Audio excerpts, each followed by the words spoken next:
Vestir a camisa para mim significa comprar uma ideia e poder caminhar junto, seguindo o mesmo objetivo. Vestir a camisa representa um senso de pertencimento. É se engajar e fazer parte do time. E no time, todos aqueles que estão lá por algum motivo vestem a camisa, não só os jogadores. Vestir a camisa é quando você se identifica com os objetivos de uma organização e trabalha junto para que esses objetivos sejam alcançados. Você veste a camisa quando olha para uma iniciativa não só como quem admira aquilo que está acontecendo, mas como quem reconhece que aquilo também é seu, é nosso. É você abraçar uma ideia com garra, com força. É junto com os outros investir dedicação e tempo. É junto com os outros investir esforços e recursos. E dar o seu melhor e contribuir para que essa ideia venha se tornar realidade.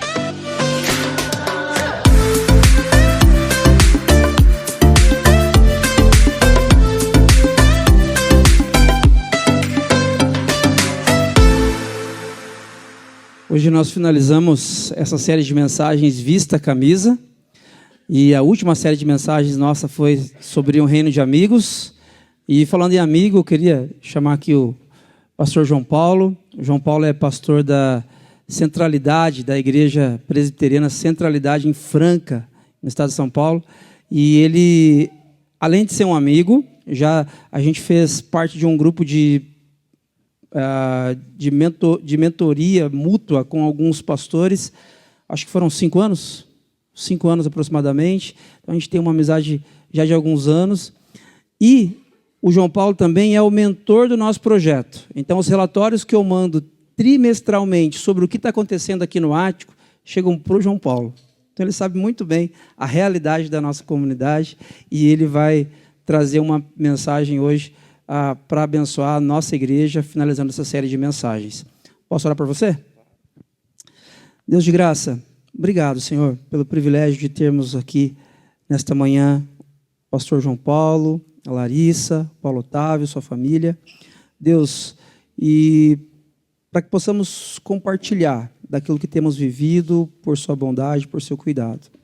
E eu oro, Deus, neste momento, para que o Senhor use o João, a partir da sua vontade, de acordo com aquilo que o Senhor já colocou no coração dele, para abençoar a vida dessa comunidade, para nos conduzir, para nos guiar, a partir daquilo que o Senhor tem para nós. Faz isso, Pai, em nome de Jesus. Amém. Bom dia, pessoal! Que bom estar com vocês nessa manhã e ver uma igreja tão bonita, uma igreja tão linda, nascendo. É muito bom, muito legal ver isso. Poucas vezes na vida você vai ter o privilégio de ver uma igreja nascendo e mais, participar desse processo de uma igreja se formar. Eu amei Curitiba, uma cidade maravilhosa, cidade linda, e ainda ontem à noite eu tive o privilégio, eu e meu filho, nós somos apaixonados por esporte. A minha igreja está em Franca. Franca é a capital do basquete. E a gente vai lá no Pedrocão assistir o Franca ser campeão.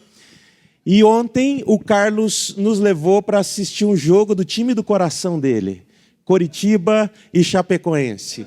E como foi interessante ver um cara que assim ama o seu time, porque quando o Coritiba fez um gol, ele vibrou, ele pulou, ele se alegrou, os olhos dele se encheram de lágrima, e assim, ele elogiou o juiz durante o jogo. Foi muito legal ver o Carlos torcer pelo time do coração dele, né? E foi uma experiência muito rica estar aqui em Curitiba, a gente vai guardar isso na memória para sempre. Uma experiência muito boa. A Gallup, que é um instituto nos Estados Unidos, que faz pesquisas a respeito de igreja, eles descobriram, numa pesquisa em mais de 3.000 igrejas, que somente 10% das pessoas da comunidade estão comprometidas, estão altamente comprometidas com o voluntariado, com o serviço, com o apoio em alguma coisa.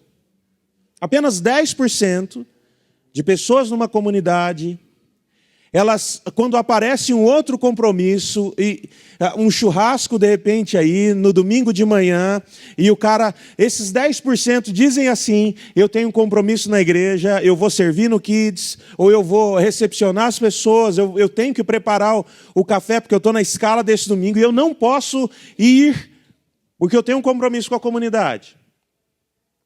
Somente 10% das pessoas dizem assim: eu preciso ajudar de alguma maneira, eu não posso só desfrutar do que a comunidade oferece, do que a igreja oferece, eu preciso me engajar e servir de alguma maneira e de alguma forma. 10%.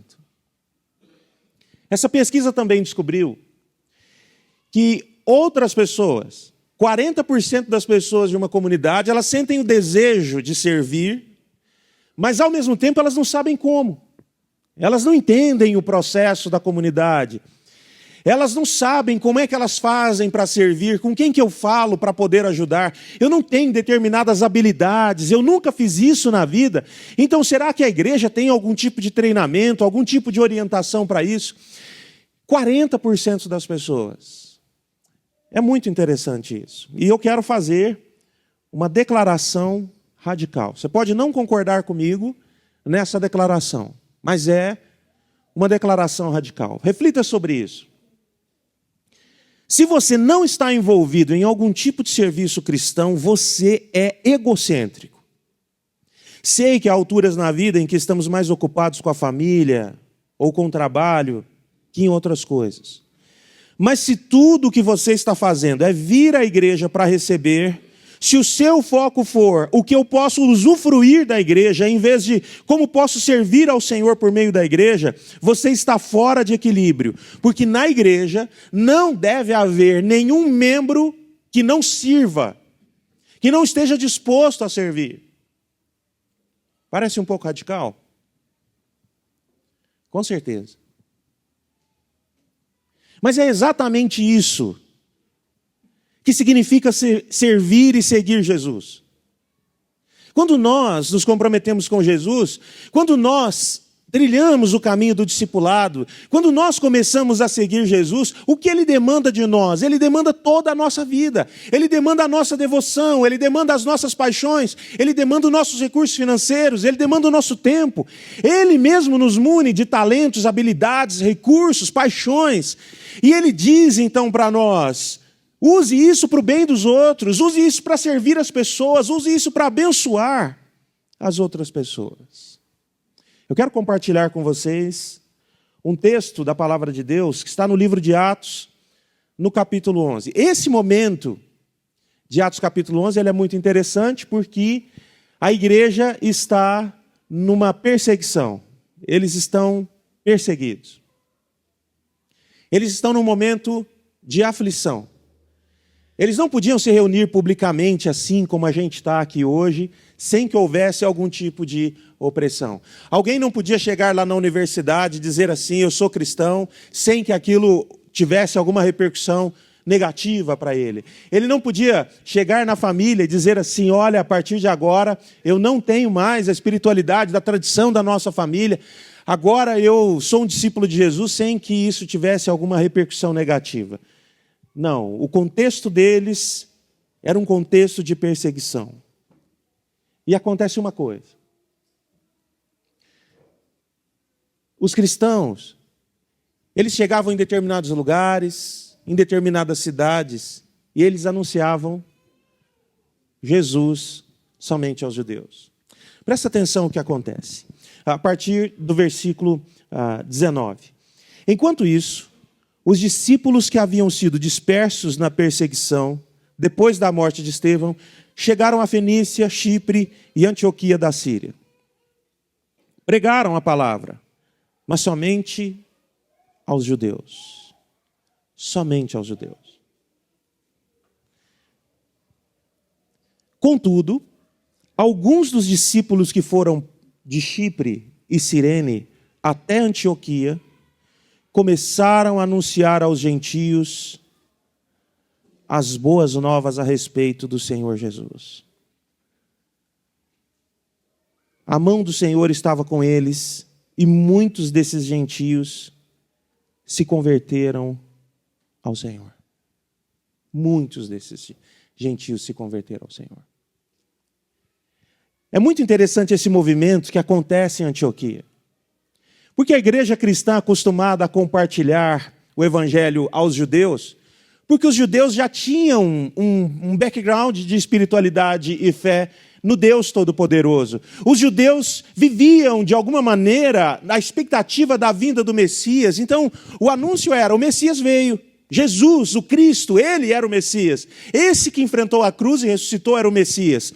Então, o anúncio a essas pessoas era muito mais fácil e muito mais simples.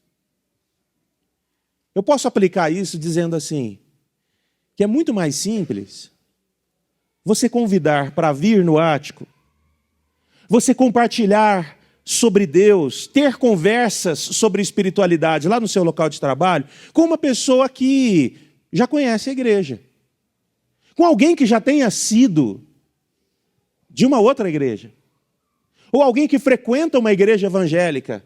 É muito mais simples. Às vezes a gente se sente até à vontade.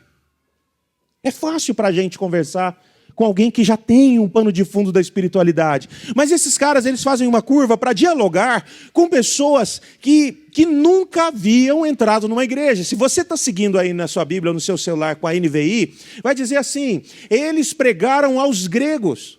Os gregos não tinham o pano de fundo da espiritualidade cristã. Os gregos não tinham e não acreditavam em um único Deus todo-poderoso que criou todas as coisas. Não, absolutamente não. E eles então fazem uma curva e começam a conversar e dialogar com pessoas que não conheciam sobre fé e espiritualidade. O chamado de Deus para você tem a ver com anunciar quem Jesus é para essas pessoas que são improváveis. Improváveis.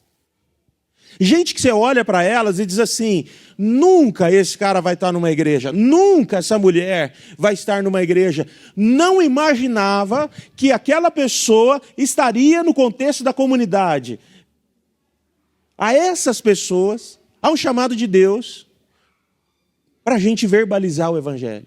A essas pessoas, há um chamado de Deus para a gente contar sobre Jesus. A essas pessoas que nunca entraram numa igreja. Então imagine só que lá no seu local de trabalho, pessoas que trabalham com você, gente que mora no seu condomínio, pessoas que estudam com você, que tem até mesmo certa aversão ao evangelho. Imagine que essas pessoas improváveis podem ser alcançadas e transformadas por Jesus através da sua vida. Esses dias eu recebi um testemunho muito interessante de uma pessoa que frequenta a igreja. E não apenas frequenta, mas hoje ajuda a liderar a igreja. Alguns anos atrás, uma moça com 2 crianças começou a frequentar a igreja e eu e a Larissa nos aproximamos dela, visitamos ela, conversamos e ela contou a história que ela havia se divorciado e agora estava buscando reconstruir a vida e começa a frequentar a igreja e a gente caminha junto. E aí num dia dos pais, a gente tem uma apresentação das crianças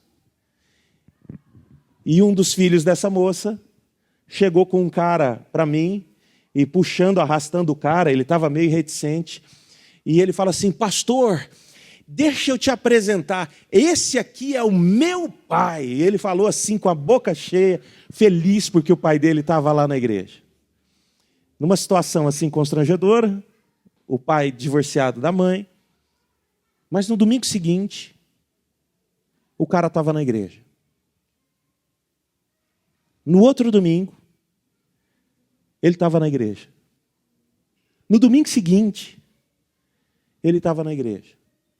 E um tempo depois, ele disse assim para a ex-esposa, olha, a gente se casou, fruto do nosso casamento, 2 filhos lindos, a gente não se deu bem, o nosso casamento terminou, mas agora você está frequentando a comunidade, esse negócio de igreja está fazendo bem para mim. Quem sabe a gente não tenta junto, mas agora com a ajuda de Deus. E hoje esse cara lidera a igreja.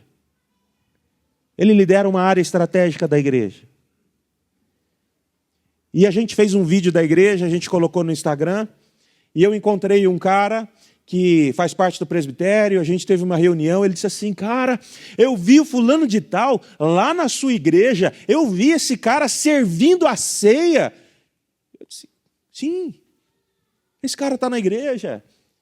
Aconteceu isso com ele. E esse cara está servindo na comunidade. E ele olha para mim e diz assim, ele foi meu patrão há uns anos atrás. Nunca imaginei que esse cara estivesse numa igreja.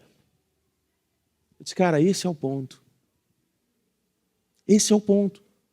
Por vezes eu e você olhamos para determinadas pessoas e pensamos assim, esse cara é improvável, esse cara não pode ser transformado por Jesus, esse cara não pode ser alcançado, mobilizado por Jesus, alcançado, tendo o coração transformado por Jesus. Mas Deus pode fazer coisas extraordinárias, porque Ele é Deus. E não há coração tão duro que não possa ser quebrado, não há pessoa tão ruim que não possa ser mudada por Jesus. E o papel do Evangelho é pegar gente como eu e você, com o coração endurecido, distante de Deus pelos nossos pecados, e nos transformar em discípulos de Jesus, e nos conduzir à missão de Jesus. Então, talvez, enquanto eu falava, passou algum improvável aí na sua mente. Talvez a solução para o seu chefe chato seja ele conhecer Jesus. Outro dia um cara da igreja falou assim para mim, pastor, eu tenho um chefe tão chato, mas tão chato, que eu não quero trabalhar com ele. Então sabe o que eu fiz? Eu pedi o currículo dele, e eu mandei o currículo dele para umas 3 ou 4 empresas, para ver se ele consegue um emprego melhor. O coração desse cara pode ser transformado por Jesus. Pode ser transformado por Jesus. O texto continua... nos versículos seguintes, a mão do Senhor estava com eles. E muitos desses gentios se converteram ao Senhor. Quando a igreja de Jerusalém soube o que havia acontecido, enviou Barnabé a Antioquia. Ao chegar ali e ver essa demonstração da graça de Deus, alegrou-se muito e incentivou os irmãos a permanecerem fiéis. A mão do Senhor estava com eles. Gente, só se planta uma igreja e só nasce uma igreja se a mão do Senhor estiver abençoando.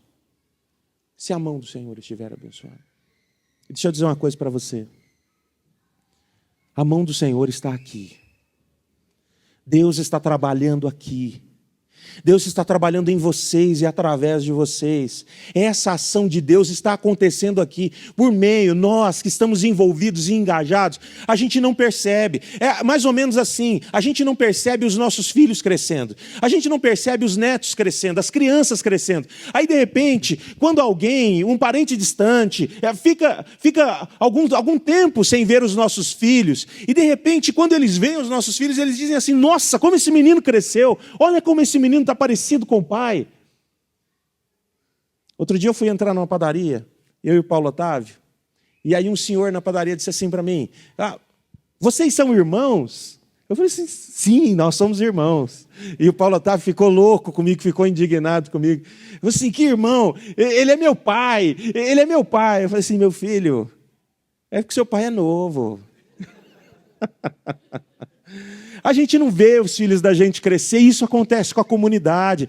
Às vezes nós não vemos a comunidade crescer, às vezes a gente está tão envolvido e tão engajado que a gente perde a percepção da ação de Deus. Mas essas coisas que estão acontecendo aqui, elas têm a ver com Deus, é sobrenatural isso. Esse desejo que você teve nessa manhã de vir à igreja, eu preciso estar na comunidade, eu preciso servir, eu quero estar lá, tem a ver com uma ação extraordinária de Deus na vida de vocês. E quando a igreja de Jerusalém fica sabendo disso, ela não critica a igreja que está nascendo, porque a igreja é um pouco diferente, porque a igreja alcança pessoas diferentes, porque ela tem uma forma diferente. Não, ela incentiva. E ela envia para lá o melhor pastor O cara com coração pastoral. Barnabé. O nome dele não era Barnabé. Barnabé era o seu apelido. A palavra Barnabé significa filho do encorajamento. Um incentivador. Um encorajador. Ele era esse cara. Ele não era o cara da visibilidade. Ele não ocupava a palavra nos cultos aos domingos. Ele não tinha eloquência como Paulo teve. Não, absolutamente não. Barnabé era um encorajador. Se ele ouvia alguém criticando a igreja nos bastidores, ele é o que falava assim, opa, peraí, isso não está certo. Isso não está certo. Ele era o cara que se aproximava daqueles que estavam chegando na igreja e os encorajava. O versículo seguinte vem dizer, Barnabé era um homem bom, cheio do Espírito Santo e de fé, e uma grande multidão se converteu ao Senhor. Se converteu ao Senhor.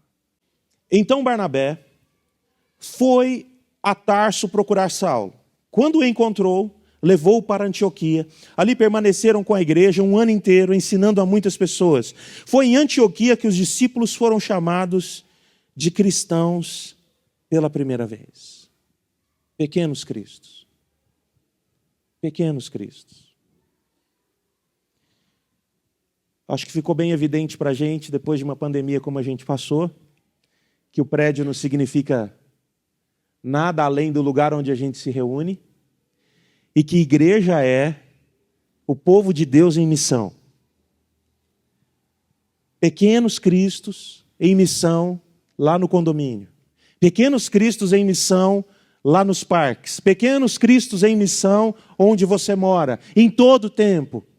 E eles foram chamados disso pela primeira vez. É muito interessante essa ilustração e essa imagem.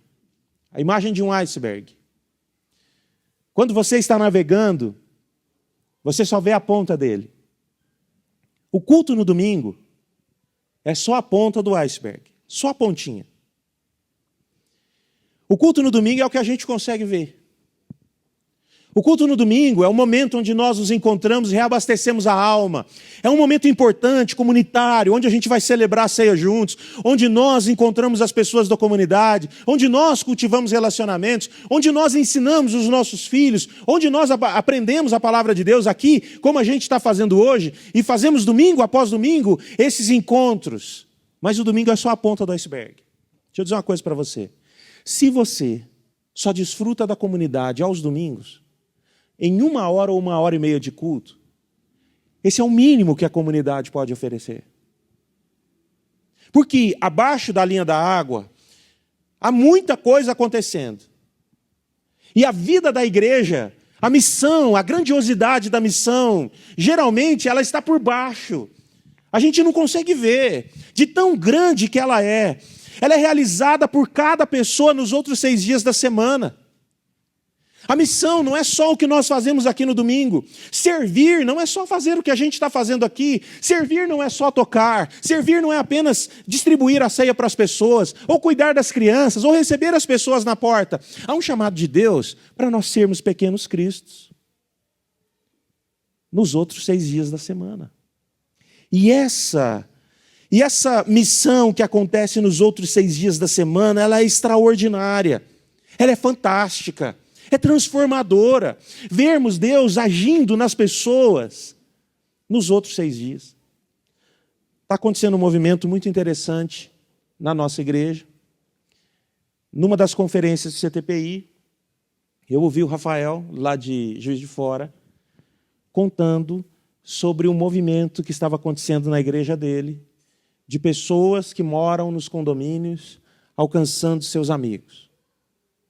Isso me chamou muita atenção. E eu sentei um dia com ele e falei, Rafa, me conta o que está acontecendo. E ele contou determinadas pessoas, o cara mora lá no condomínio, aí convida os amigos vão para a casa lá da pessoa, e eles fazem um momento de oração, compartilham o evangelho, de maneira muito simples. Muito simples. E a gente começou a fazer isso.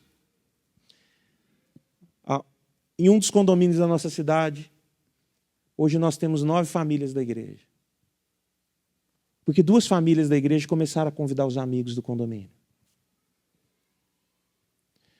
Há 2 semanas atrás, a gente foi num churrasco num domingo, e por sinal, a minha agenda está aberta para um churrasco depois do culto. E um casal disse assim: pastor, nós vamos reunir lá os amigos que estão indo na igreja. Eu não sabia que eles moravam, eu vi os caras na igreja, mas não sabia que eles moravam no mesmo condomínio. É um cara que se aproximou da igreja, ele é muito tímido, introvertido, mas ele começou a falar de Jesus para os seus amigos. E trouxe um casal, outro casal, e 4 famílias estão se aproximando de Deus. Mas note que ele não faz isso nos domingos. O ir à igreja é o último passo. Ele está vivendo entre eles, compartilhando o evangelho através da vida, dos atos de bondade, servindo, cultivando relacionamentos íntimos e verdadeiros. E as pessoas estão vendo Jesus no relacionamento conjugal, na educação dos filhos, na opinião sobre a vida, na maneira de pensar sobre o time de futebol, na maneira de se colocar diante dos assuntos da vida, nas opiniões. E essa vida se torna, então, atrativa para as outras pessoas. No sentido de dizer, olha, eu vejo no casamento deles Jesus. Eu vejo na relação com os filhos Jesus. E essas pessoas estão se aproximando da igreja pelo vínculo de relacionamento das pessoas. Uma maquete, ela é um modelo, uma representação em escala reduzida. Durante a Copa do Mundo, que aconteceu aqui no Brasil, no Rio de Janeiro fizeram essa maquete da cidade com mais de 1 milhão de peças de Lego. Eu sei que alguns de vocês pensaram assim, eu queria ter essas peças de Lego aí. Uma escala reduzida de uma estrutura muito grande, muito grande. E de fato, a igreja, a nossa igreja, essa igreja, é chamada para ser uma maquete do reino de Deus. Tudo aquilo que nós lemos no Evangelho, justiça, generosidade, paz, consolo, conforto, amor, relacionamentos, compartilhar da vida, compartilhar dos recursos financeiros, tudo isso que a Bíblia nos mostra no livro de Atos, a igreja junto, a igreja compartilhando, a igreja comendo junto, tudo isso, a justiça e a generosidade evidentes no contexto menor da comunidade. A igreja é chamada para ser uma maquete do reino de Deus. Eu me lembro que, algum tempo atrás, a Larissa e o Paulo Otávio, a gente não faz isso sempre, mas algumas vezes a gente vai no movimento da igreja de ação social. E eu me lembro que a gente entrou numa casa e marcou muito a gente, porque a família não tinha nada para comer. E quando a gente entrou, a moça que estava com uma bebê no colo, assim, do tamanho da Joana, ela pegou a bebê e colocou no colo da Larissa e falou assim, toma, é para você, fica com ela. E esse negócio me impactou. Eu falei assim, o que essa moça está dizendo com toma, é para você, fica com ela? Não é assim. E a gente compadecido daquela família, porque eles não tinham absolutamente nada. E a gente então coloca alimento na mesa deles. E a gente compartilha o evangelho com eles. E a Larissa devolveu a criança. Estou falando porque, às vezes, eu não conto o final da história. E aí, os amigos da igreja disseram assim, você contou a história, você não terminou. Então, é melhor já dizer isso. Mas quando a gente entrou no carro, o Paulo Otávio, muito consternado também, a Larissa, eu me lembro de dizer o seguinte para eles. Sabe o que a gente fez? Essas pessoas estão vivendo a consequência mais brutal de um mundo sem Deus e do pecado nesse mundo, a fome. E quando a gente chegou com o alimento lá, a gente disse assim para eles, no reino de Deus não há fome. No reino de Deus nós compartilhamos uns com os outros. No reino de Deus é assim. Então a igreja é chamada para dizer, no reino de Deus é desse jeito. No mundo e na cultura você é excluído, isolado, solitário, mas no reino de Deus não é assim. No reino de Deus a gente compartilha a vida. No meio de Deus nós construímos relacionamentos verdadeiros. No reino de Deus, nós amamos os imperfeitos. E a igreja, sim, precisa ser uma igreja que reconhece as suas imperfeições e ama apesar das imperfeições. Então, a igreja é chamada para ser essa maquete do reino de Deus, em escala reduzida. Viver amor e generosidade. Amor e generosidade. Quando você é presente na vida do solitário, você está dizendo, não é assim no reino. Nós somos um reino de amigos. Mas eu quero aprofundar como isso se dá na prática e como isso funciona no nosso dia a dia. Geralmente, o que nós pensamos sobre trabalho, por exemplo, o que nós pensamos sobre trabalho? Nós pensamos que o trabalho é um lugar, ou um momento, ou uma situação onde a gente ganha dinheiro, ok? Faz parte. Você ser reconhecido pelo seu esforço, pela sua dedicação, por aquilo que você alcançou, pelo seu conhecimento, pela sua experiência. Sim, o trabalho tem a ver com o reconhecimento financeiro. É onde você ganha dinheiro. Também, no trabalho, é onde nós desenvolvemos um plano de carreira. Um plano de carreira. Um plano para a vida. E muitas pessoas se sentem realizadas na profissão que têm, se sentem realizadas no que elas fazem. E elas então estabelecem planos. Eu estou aqui, agora eu vou fazer um MBA, eu vou fazer uma pós-graduação, vou fazer um doutorado, eu vou fazer determinado curso para eu me aprimorar no meu trabalho, eu ser um profissional melhor e eu ser então reconhecido, realizado no meu trabalho. O trabalho também tem a ver com uma vocação. Algo que você descobriu, bom, eu nasci para fazer isso, eu sou bom para fazer isso, então eu vou fazer isso, eu vou trabalhar dessa maneira, eu vou cultivar a vida assim. Ok. Tudo isso está correto. E essa é a maneira como a nossa cultura pensa. Se você sair aqui da comunidade e conversar com qualquer pessoa na rua e perguntar para ela, trabalho para você, tem a ver com reconhecimento, ganhar dinheiro? Sim, tem a ver com isso. Tem a ver com a realização na vida? Sim, tem a ver com isso. Tem a ver com a vocação? Sim, faz sentido. A nossa cultura pensa assim e não está errado pensar assim. Mas é raso. Porque quando nós fazemos parte do reino de Deus, a gente descobre algo maior. Um propósito para o nosso trabalho. Um propósito muito maior do que simplesmente acordar cedo, trabalhar duro, dormir tarde, acordar cedo, trabalhar duro, dormir tarde. É muito mais do que isso. Então imagine que Deus colocou você para trabalhar onde você trabalha, ocupar a posição que você ocupa, se encontrar com as pessoas que você encontra com um propósito.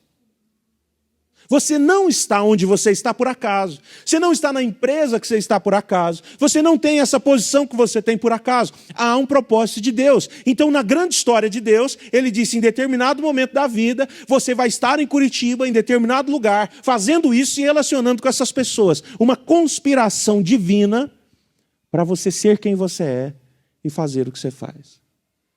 Mas imagine se você descobrisse algo ainda maior. Se você descobrisse que através do seu trabalho, você pode ganhar dinheiro, você pode desenvolver a vocação, você pode alcançar as realizações que você sempre desejou, mas ainda assim glorificar a Deus, ainda assim viver um propósito e um significado maior para você fazer o que você faz, ainda assim ajudar as outras pessoas e abençoar as outras pessoas. Aí nós começamos a descobrir o nosso lugar na história de Deus. Aí a gente começa a descobrir por que a gente está onde a gente está. Por que a gente faz o que a gente faz. Tem uma música muito bonita, que é uma música do Estênio Marços, e a música se chama Tapeceiro. Tapeceiro, grande artista, vai montando seu tear. E por vezes, nós não entendemos por que nós estamos onde estamos ou fazemos o que fazemos. A música vai dizendo que ele vai pintando, ele vai cultivando, ele vai construindo, ele vai colocando as cores em determinados lugares. Quando a gente olha do avesso, a gente não entende o desfecho, a gente não compreende. E às vezes nós olhamos para a vida, nós não compreendemos por que fazemos o que fazemos, porque gostamos do que gostamos, porque temos essas habilidades. Mas há um momento na vida que a gente consegue entender a história de Deus. E é como se Ele mostrasse para a gente porque nós somos como nós somos. E que nós podemos glorificar a Deus como nós somos. No momento da vida que nós estamos. Do jeito que nós somos. Há um propósito para você na história de Deus. E a diferença que você fará na vida das outras pessoas está diretamente relacionada à sua relação com Deus. A sua relação com Deus. A sua relação com Deus. O Mike Gorin, ele diz o seguinte: o reino de Deus avança em medida que o Espírito atua em resposta à oração do povo de Deus. O reino de Deus avança na medida que nós nos aproximamos de Deus e compreendemos o nosso lugar na história de Deus. E nós nos submetemos a Deus em oração. Atos capítulo 13, alguns versículos a seguinte do que nós estávamos lendo, diz que enquanto essa igreja de Antioquia, eles adoravam ao Senhor, o Espírito Santo disse: separem-me Barnabé e Saulo para realizarem o trabalho que eu os chamei. Então, depois de jejum e oração, impuseram as mãos sobre eles e os enviaram em missão. Os enviaram em missão. Essa relação profunda com Deus nos ajuda a ter sensibilidade para compreender o que Deus quer fazer de nós e através de nós. Deixa eu mostrar uma coisa para você. Isso aqui tem a ver com eclesiologia, com o que a gente entende ser igreja. Deus deseja usar você no que você ama fazer. Um dos designers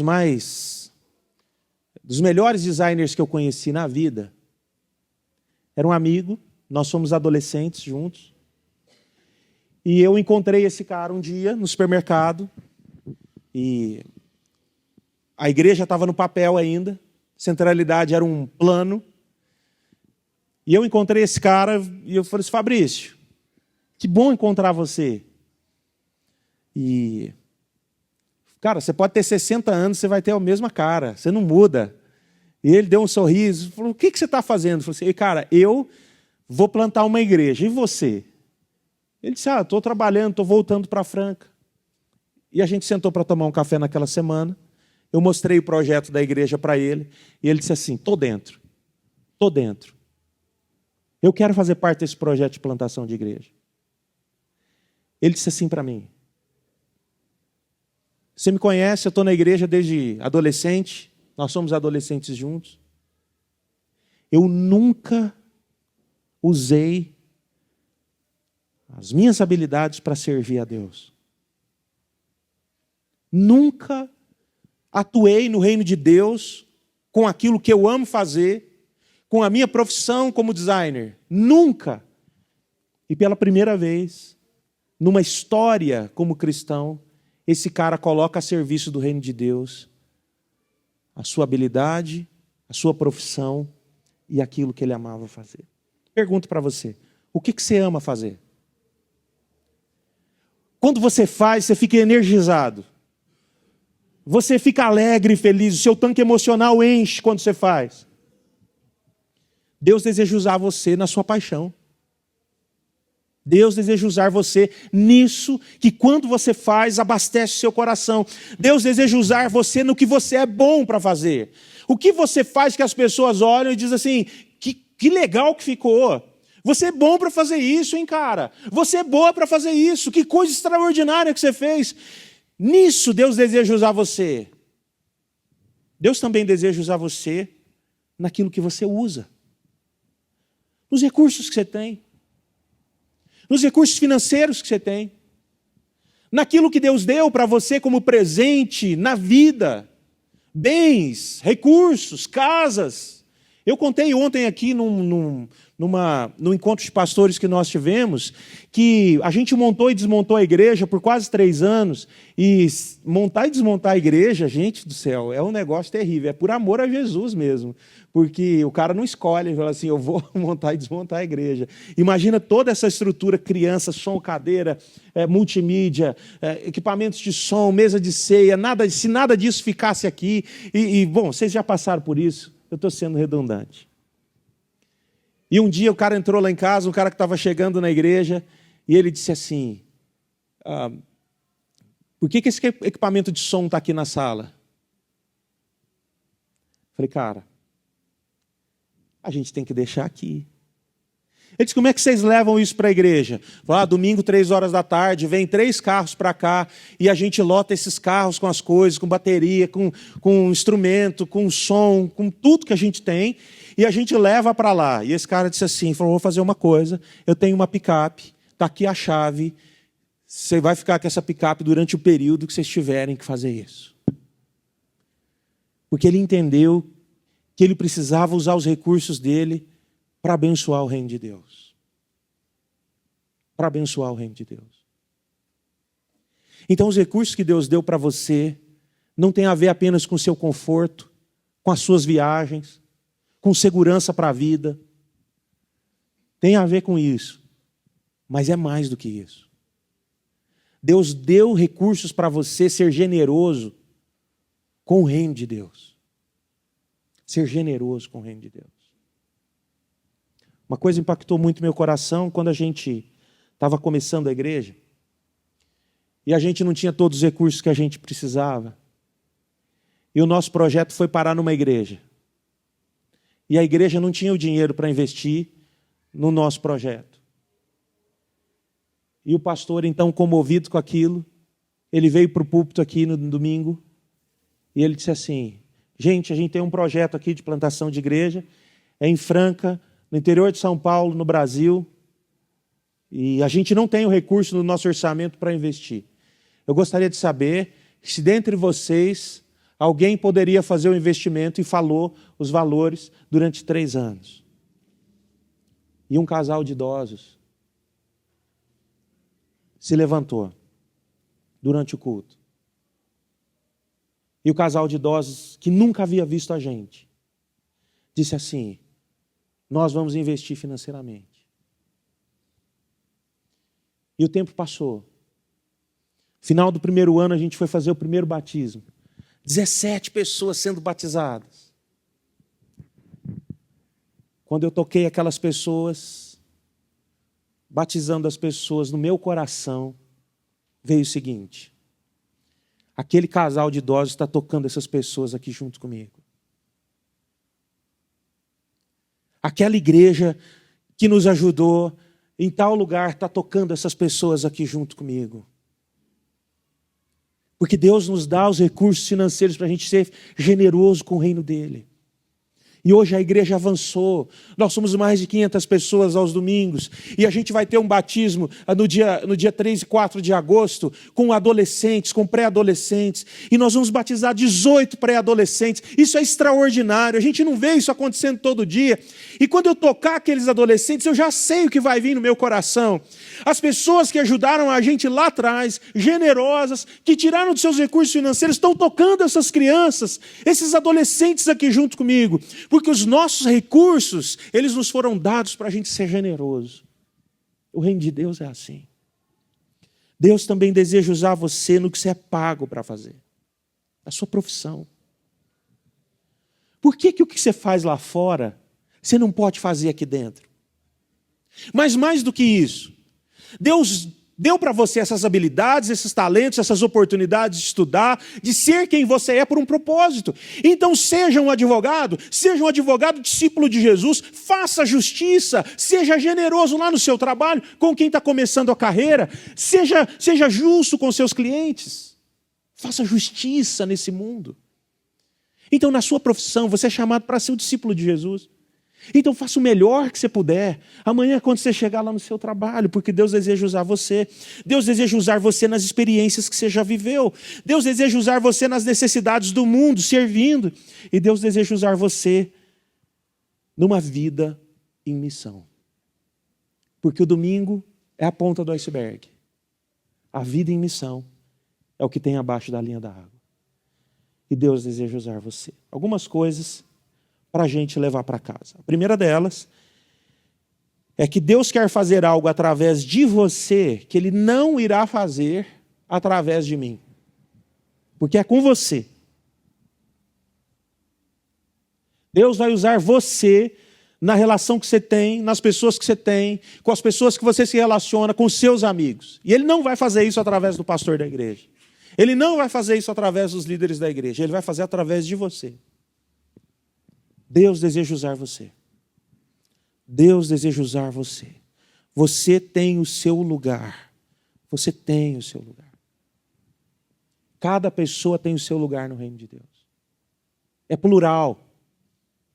É o Pai Nosso. É a nossa comunidade. É o pão nosso. Cada pessoa servindo no seu lugar. O que a gente leva para casa? Você está em missão, onde você mora, onde você trabalha e onde você se diverte. Você está em missão. Deixa eu contar uma história para você. Tem uma moça que, ela é minha professora de inglês. Essa moça começou a frequentar a igreja e a família dela começou a pressionar muito ela, porque ela vinha de um contexto religioso, tradicional no nosso país, e a família, muito devota a essa tradição religiosa, a família começa a pressioná-los. Começa a pressionar esse casal, o Rodrigo e a Ju. Rodrigo e a Ju moraram no Canadá há um tempo, eles falam inglês fluente, ela é professora de inglês, os filhos, as crianças falam inglês fluente. E a Ju, ela dá aulas o dia todo, presencialmente online. E começou a acontecer uma coisa muito interessante. Os alunos da Ju começaram a frequentar a igreja. Ela começou a compartilhar Jesus para os seus alunos. A gente começou na igreja, é um grupo eventual, não é um grupo que se reúne frequentemente, semanalmente. Um grupo de pessoas, um grupo todo em inglês. E o grupo todo acontece em inglês. E a Ju dirige esse grupo. Se a gente olhar em perspectiva, somente ela e o Rodrigo, eles já levaram para a comunidade mais de 20 pessoas. Do seu vínculo de amizade. Porque eles entenderam que quem eles são, onde eles moram, com as pessoas com quem eles se relacionam, eles devem compartilhar Jesus. Você está em missão onde você mora, onde você trabalha, onde você se diverte. O que a gente leva para casa? Considere ser generoso para vocês concluírem as etapas do projeto aqui dessa igreja. Considere ser generoso. Considere contribuir financeiramente, porque os seus recursos fazem parte do que Deus tem para você na sua história. Considere ser generoso. Deixa eu contar um milagre para você. A gente montava e desmontava a igreja. E um dia, a liderança da igreja conversando, a gente entendeu que a gente precisava de um espaço para a gente chamar de nosso. Onde a gente pudesse fazer outras coisas. Porque a gente alugava um buffet nos domingos. E um dia eu fiz uma oração pública. Foi a primeira vez que eu fiz uma oração pública no culto. Eu disse, Deus, dá para a gente um lugar para a gente chamar de nosso.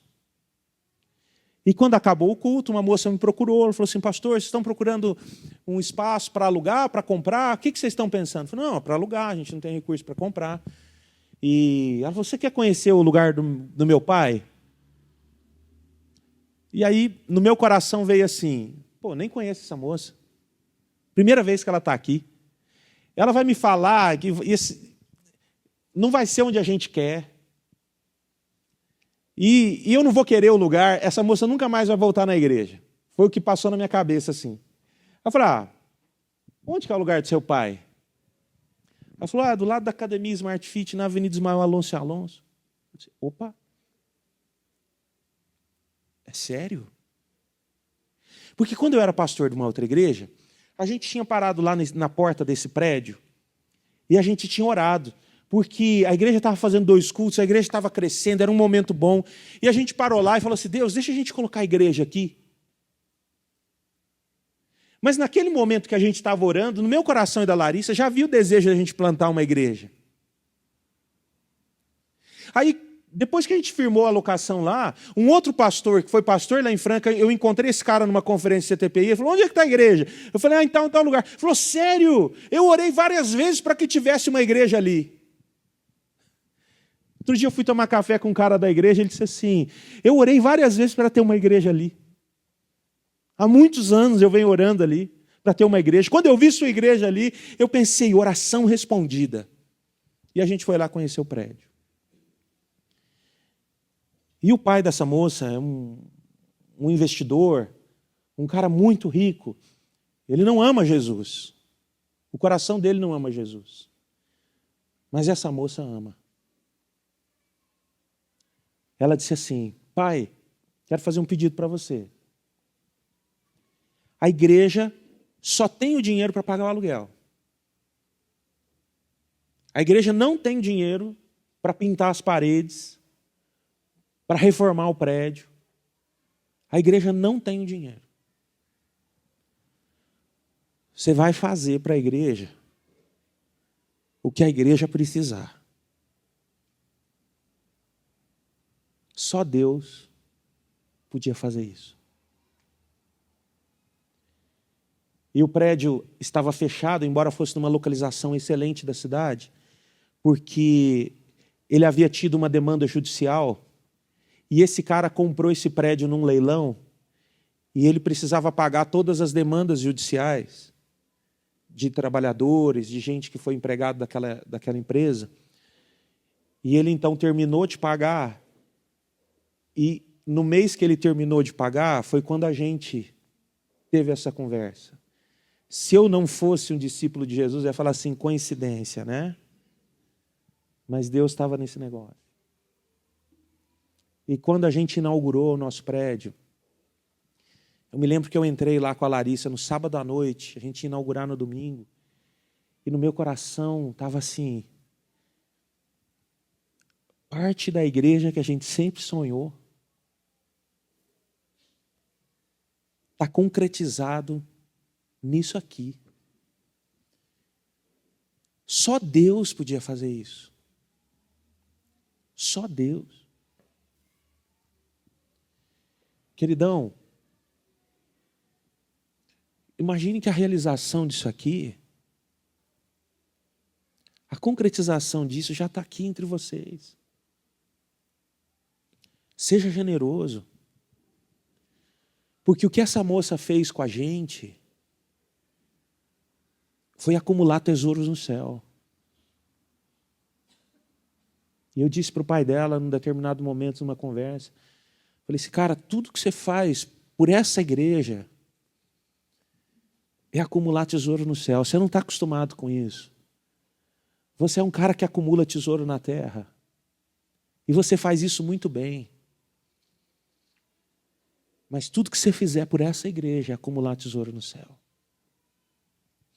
O que a gente leva para casa?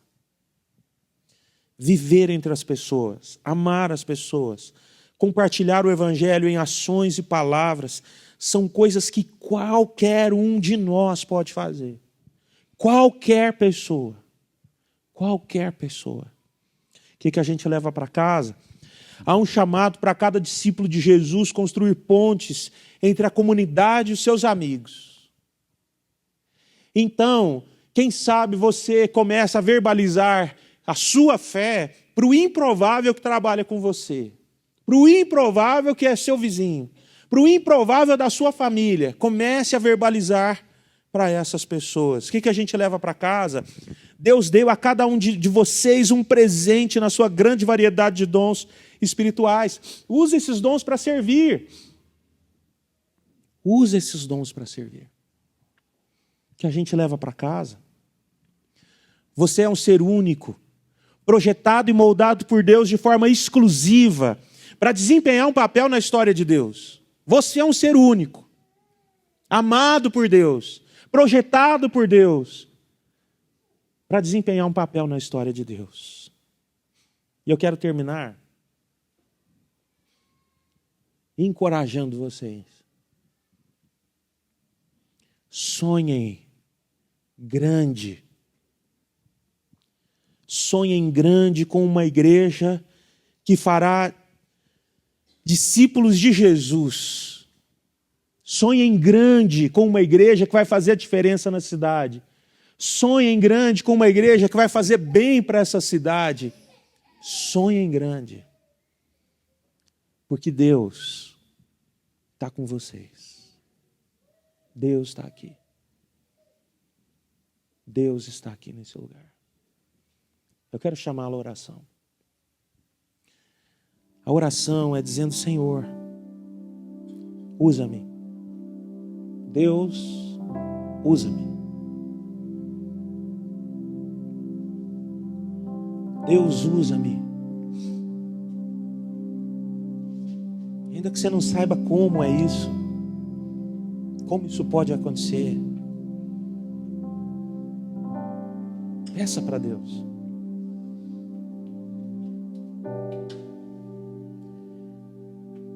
Senhor, usa-me para fazer a diferença onde eu trabalho. Usa-me para fazer a diferença onde eu moro.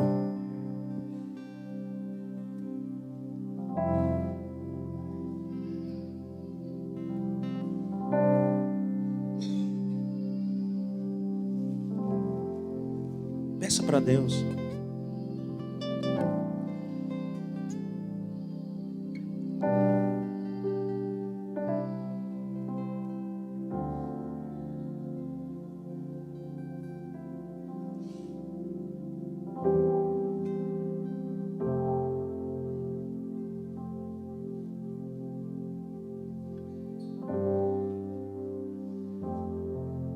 Talvez durante essa mensagem há algo em seu coração que Deus o incomodou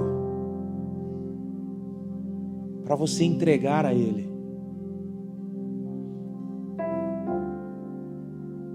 Habilidades, paixões, recursos. Diga para Deus: Deus, eu entrego ao Senhor quem eu sou. Totalidade de quem eu sou. Eu me entrego em suas mãos.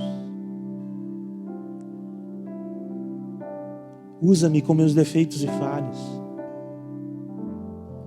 Usa-me com as minhas fraquezas.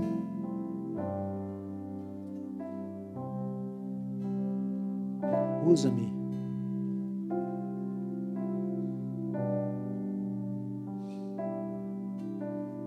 Usa-nos, Senhor.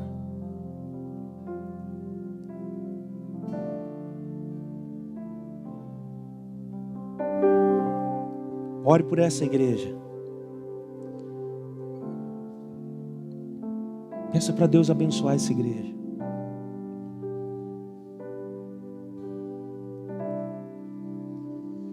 Peça para Deus fortalecer essa igreja.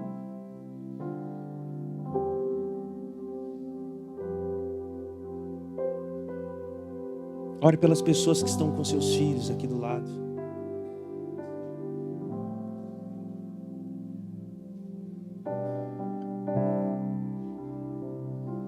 Ore pelas pessoas que chegaram mais cedo e fizeram café.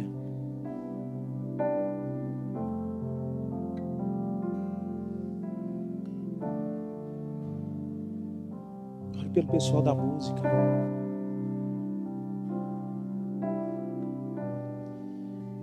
Ore pelo pastor e pela sua família. Pelo Rubem e a sua esposa.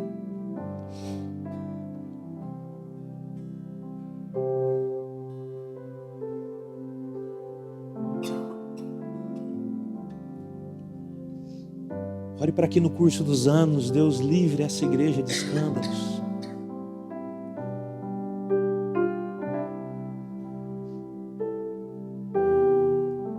Ore para que Deus dê os recursos que vocês precisam para terminar essa obra.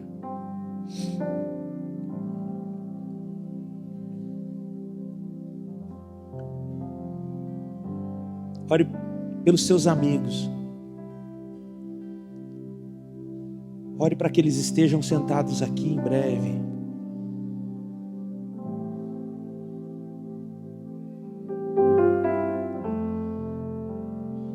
Senhor, nós te agradecemos porque a sua mão está sobre essa igreja. Nós te agradecemos porque o Senhor está aqui. Nós te agradecemos porque o Senhor está trabalhando na história. E o Senhor reuniu essas pessoas, esse povo, e conectou essas pessoas aqui. Obrigado por podermos fazer parte de algo que o Senhor está fazendo no mundo. Obrigado por essa igreja. Obrigado pela dedicação das pessoas. Obrigado, Deus, por esse lugar maravilhoso. Obrigado, Pai, por tudo de bom que está acontecendo aqui nessa comunidade. Obrigado pela excelência com o café. Obrigado pela excelência com o cuidado com as crianças. Obrigado por um projeto tão bonito. Obrigado por deixar-nos fazer parte disso, Deus. A gente não merece. Obrigado, Pai. Obrigado, Senhor. Eu peço para que o Senhor inspire essa igreja a sonhar grandes coisas no seu reino. Usa essa igreja para fazer a diferença nessa cidade. Usa essa igreja para alcançar pessoas improváveis. Usa essa igreja para transformar caminhos de pessoas. Usa essa igreja, Deus, para que a luz do Senhor brilhe aqui nessa cidade, junto com outras igrejas que amam o Senhor. Usa essa igreja, Pai. Nós te agradecemos, Deus, porque o Senhor nos chamou para fazer parte do seu reino. Obrigado, Pai. Obrigado por esse momento. Obrigado por poder ver isso. Abençoa-nos, Deus, porque essa igreja é do Senhor e nós sabemos que o Senhor está aqui nesse lugar. Nós oramos em nome daquele que entregou sua vida na cruz por essa igreja e nos envia em missão. Oramos em nome de Jesus. Amém.